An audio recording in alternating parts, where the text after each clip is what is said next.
Bueno, ahora vamos a resolver la pregunta número 7 que nos dice, dependiendo de la cantidad y concentración del oxidante, los alcoholes primarios se oxidan hasta su correspondiente aldehído o ácido carboxílico. Los alcoholes secundarios se oxidan a acetona y los alcoholes terciarios no se oxidan. Ahora nos dicen que es correcto afirmar que el ácido benzoico, que es este que está acá, se obtiene a través del siguiente proceso de oxidación y nos presentan los 4 procesos de oxidación acá. Bien. Pero antes de eso, primero revisemos qué es un alcohol primario, uno secundario y uno terciario. Bien. Entonces aquí los tenemos. Un alcohol primario es aquel que está unido, en el que el grupo hidroxilo está unido a un carbón primario. ¿Qué quiere decir que un carbón primario? Que inicialmente este carbón está unido a 3 hidrógenos, acá, por ejemplo acá, y uno de esos hidrógenos se va a ver sustituido por el grupo hidroxilo como lo vemos acá. Pero acá tenemos que hacer una pequeña corrección, porque después de que se une con el alcohol, vamos a tener estos hidrógenos acá. No 3, sino 2. Bien. Acá vamos a colocar el 2. Bien. Pero entonces este es un alcohol primario porque está unido a un carbono que también a su vez está unido a 2 hidrógenos. Ahora un alcohol secundario es aquel que está unido a un carbono secundario, que quiere decir que inicialmente ese carbono está unido a 2 átomos de hidrógeno y uno de estos átomos de hidrógeno se ve reemplazado o sustituido por el grupo de hidroxilo y nos queda de esta manera. Es un alcohol secundario. Por último tenemos el alcohol terciario, que es un alcohol que está unido a un carbón terciario, que un carbón terciario es aquel que está unido a un átomo de hidrógeno, acá, como se ve acá, y ese átomo de hidrógeno se ve sustituido por el grupo de hidroxilo y nos queda así, carbono unido a 3 cadenas diferentes y a un grupo hidroxilo. Bien, ahora además de eso nos dice que los alcoholes primarios se oxidan, aquí, podemos verlo acá, se oxidan hasta su correspondiente aldehído o ácido carboxílico, y los alcoholes secundarios se oxidan a acetona. Y por último, los alcoholes terciarios no se oxidan. Pero entonces vamos a ver la estructura general de un aldehído, un ácido carboxílico y una acetona. Bueno, entonces acá tenemos la estructura de cada uno de ellos. El aldehído podemos ver que es un carbono, tenemos un carbono acá, y él está unido a una cadena R, que puede ser cualquier cadena de carbonos, y también tiene un doble enlace con un oxígeno y un enlace sencillo con un hidrógeno. Un ácido carboxílico tiene una estructura muy parecida a la de un aldehído, pero en lugar de tener aquí este hidrógeno que tiene el aldehído acá, tenemos un grupo OH. Por último tenemos la acetona, que también es muy parecida al ácido carboxílico y al aldehído en su estructura, pero ella en lugar de tener aquí un hidroxilo o un átomo de hidrógeno, tiene otra cadena, R2. Bien, ya que sabemos que es una acetona, que es un aldehído, que es un ácido carboxílico, podemos pasar a ver los procesos de oxidación que tenemos acá. Entonces queremos como producto el ácido benzoico. Como tenemos la terminación oico que tenemos acá, sabemos que es un ácido carboxílico. Por tanto, ese ácido carboxílico, como nos dice acá el enunciado, debe venir de un alcohol primario. Bien. En estos 4 procesos de oxidación vemos que en todos tenemos como resultado el ácido benzoico. Entonces cualquiera podría ser válido. Pero entonces ahora vamos a ver las otras sustancias que tenemos acá. Por ejemplo, en la primera vemos que aquí sí tenemos un alcohol primario, porque es un alcohol que está unido a un carbono que tiene 2 hidrógenos también unidos a ese mismo átomo de carbono. Pero aquí, ¿qué sucede? Acá tenemos que este pasa a una cetona. ¿Por qué? Porque como dijimos, la cetona está, lo podemos ver acá, este es el grupo cetona, es un oxígeno unido a un carbono con doble enlace, y este carbono también está unido a otra cadena R, que sería este, y esta es otra cadena R del anillo aromático.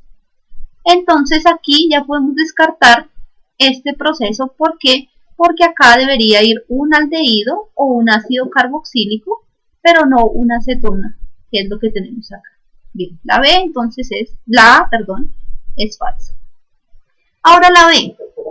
La B nos dice que partimos de un aldehído, lo cual no puede ser, ahí ya tenemos el primer error, porque sabemos que el ácido carboxílico, como el ácido benzoico, debe venir primeramente de la oxidación de un alcohol. Entonces aquí no estamos empezando con un alcohol. Bien, entonces esta es falsa. Ahora la C vamos a mirarla y nos dice que partimos de un alcohol con una cetona acá. Entonces en este caso esto es falso, por acá a pesar de que tenemos un grupo hidroxilo, acá también tenemos un grupo cetona, que nos hace que toda esta molécula no corresponda con un alcohol primario. Además acá tenemos un grupo cetona y los alcoholes primarios se oxidan a ácidos carboxílicos o aldehídos y no acetonas. Bien, entonces eso nos deja la respuesta D, que es la correcta, y aquí tenemos un alcohol primario. Como vemos, el hidroxilo está unido a un carbono, que a su vez está unido a otros dos átomos de hidrógeno, y este pasa a oxidarse en un aldehído. Acá tenemos el aldehído, como vemos, el carbono unido por un doble enlace al oxígeno y por un enlace sencillo al hidrógeno, y luego eso pasa al ácido carboxílico, que es el ácido benzoico. Entonces así podemos concluir que la respuesta correcta es la D. Bien. Ahora vamos a pasar a la siguiente pregunta.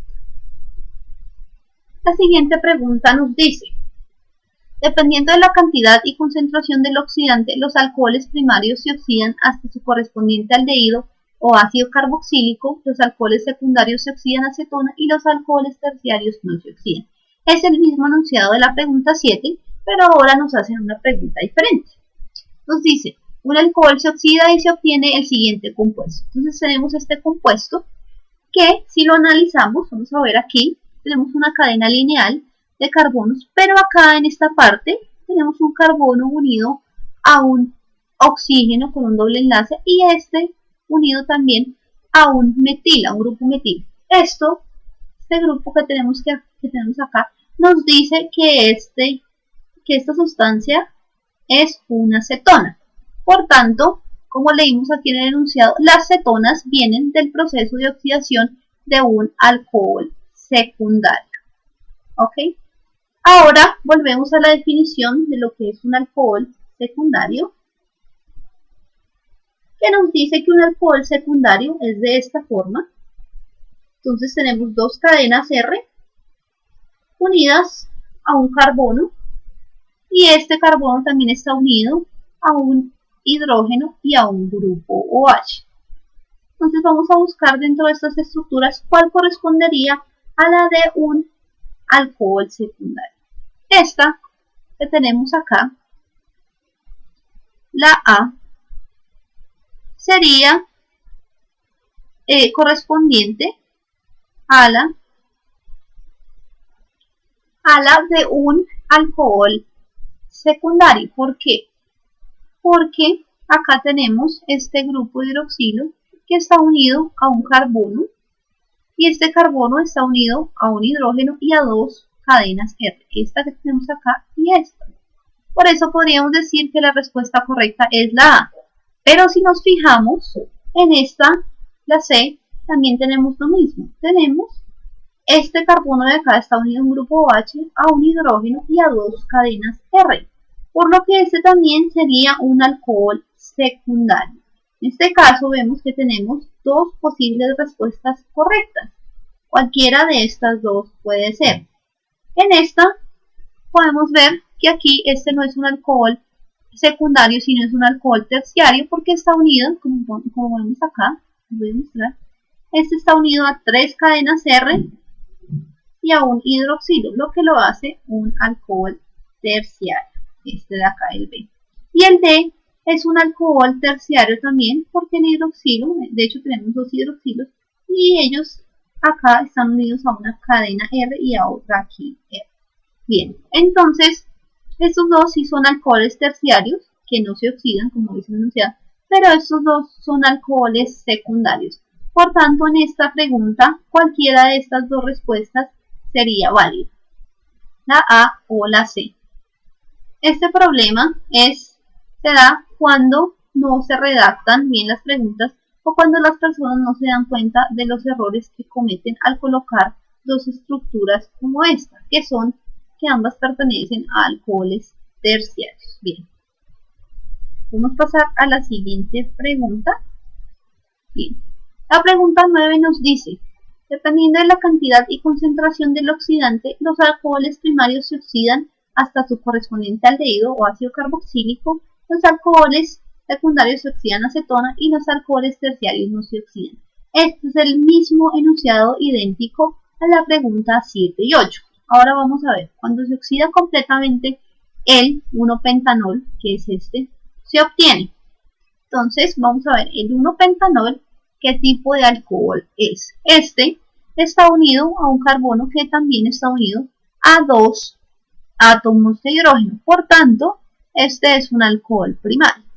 De esta manera podemos saber que este se va a oxidar, bien sea en un alcohol, en un aldehído o en un ácido carboxílico. Aquí en este caso tenemos que este es un ácido carboxílico, pero aquí no tenemos el número de carbonos que se necesitan. Tenemos simplemente 4 carbonos. Ahora miramos la estructura B y en esta estructura B podemos observar que tenemos un aldehído y si tenemos los 5 carbonos que tenemos inicialmente para el pentanol. Pero en esta podemos decir que no es la respuesta correcta porque no tenemos el grupo OH que teníamos inicialmente, que tenemos acá, y esto nos haría más factible que se dé un ácido carboxílico y no un aldehído. Acá en este tenemos que el número de carbonos corresponde a los 5 del pentanol inicialmente y acá sí tenemos el grupo OH. La única diferencia es que tenemos el doble enlace con el oxígeno, lo cual nos hace que esto sea un ácido carboxílico. Esta sería nuestra respuesta correcta.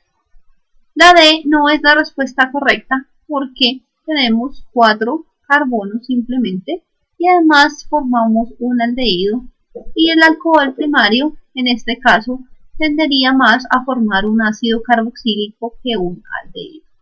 Bien, podemos pasar a la siguiente pregunta, que nos dice, la resistencia de una parte de un fluido a desplazarse sobre otra parte del mismo fluido se denomina viscosidad. En la mayoría de los líquidos la viscosidad es inversa a la temperatura.